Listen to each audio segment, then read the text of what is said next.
Hello ভাইয়ারা আপুরা, কেমন আছো তোমরা? আশা করি অনেক অনেক ভালো আছো, সুস্থ আছো। সকাল সকাল ঘুম থেকে উঠে কি রান্না করলাম সেটাই শেয়ার করব তোমাদের সাথে। আশা করি ভিডিওটা তোমাদের কাছে ভালো লাগবে।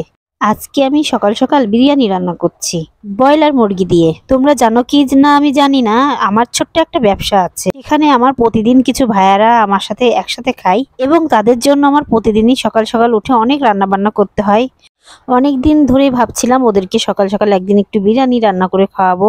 যেই ভাবনা সেই কাজ, সকালবেলা উঠে রান্না শুরু করে দিলাম বিরিয়ানি। আজকের বিরিয়ানিটা রান্না করছিলাম আমি ব্রয়লার মুরগি দিয়ে। ব্রয়লার মুরগির বিরিয়ানি তোমরা কে কে পছন্দ করো অবশ্যই কমেন্টস করে জানাবে। এটা সংসারে যে কত রান্না বান্না বা কত কাজ থাকে সেটা একজন গৃহিণী শুধু বলতে পারে। ভেবেছিলাম সকালের পুরো কাজটা তোমাদের সাথে তুলে ধরবো, সংসারে কি কি কাজ করলাম সকালবেলা উঠে। কোনোভাবেই সম্ভব হলো না জানো তো। সকাল 4টা থেকে শুরু হয় আমার জীবনের জার্নি। সকালে 4টার সময় ঘুম থেকে উঠে অজু করে নামাজ পড়ে সকালের যত আশিপাশি কাজ, যেমন থালাবাটি মাজা, উঠোন সরা, ঘর সরা, বিছানা গোছানো, তারপরে চলে যায় রান্না করতে। রান্না শেষ করে সেই খাবারগুলো আবার পার্সেল করতে হয়। পার্সেল করে প্রত্যেকের অফিসে অফিসে, বাসায় বাসায় খাবারগুলো পৌঁছে দিতে হয়। সকালে ঘুম থেকে উঠে সব থেকে কষ্টের কাজ হচ্ছে ছেলে মেয়েকে ঘুম থেকে ওঠানো এবং ওর বাবাকে, ওদেরকে খাইয়ে দাইয়ে রেডি করে স্কুলে পাঠিয়ে দিয়ে, ওর বাবাকে দোকানে পাঠিয়ে দিয়ে, তারপরে হচ্ছে 8টা 9টার দিকে আমি একটু রেস্ট নিই।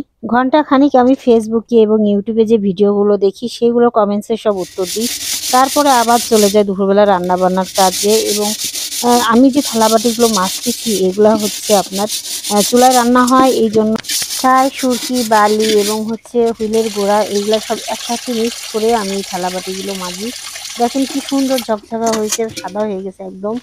আর এইভাবে আপনারাও থালাবাটি মাজবেন, তাহলে দেখবেন একদম সুন্দরভাবে কড়াইগুলো বা হাঁড়ি পাতিলগুলো সব সাদা হয়ে যাবে।